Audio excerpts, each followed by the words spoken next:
चोरीची दुचाकी विक्री करण्यासाठी आलेले दोघे सराईत गजाआड, तब्बल 8 लाखांच्या 7 दुचाकी हस्तगत।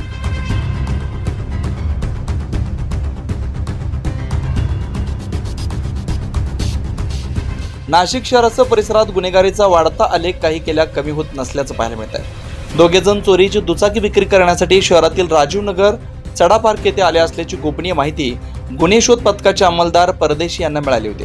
मिळालेल्या गोपनीय माहितीनुसार गुन्हे शोध पथकानं सापळा रचून दोघा संशयितांना ताब्यात घेतलं।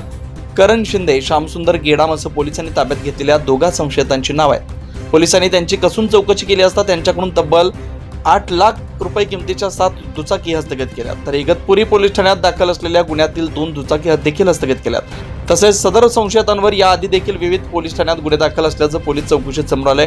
सदरची कारवाई सहाय्यक पोलीस आयुक्त शेखर देशमुख, इंदिरानगर पोलीस ठाण्याच्या वरिष्ठ पोलीस निरीक्षक तृप्ती सोनवणे यांच्या मार्गदर्शनाखाली गुन्हे शोध पथकाचे अधिकारी संतोष फुंदे यांच्या पथकाने केले। पुढील तपास इंदिरानगर पोलीस करतात। 9 न्यूज महाराष्ट्र ब्युरो, नाशिक।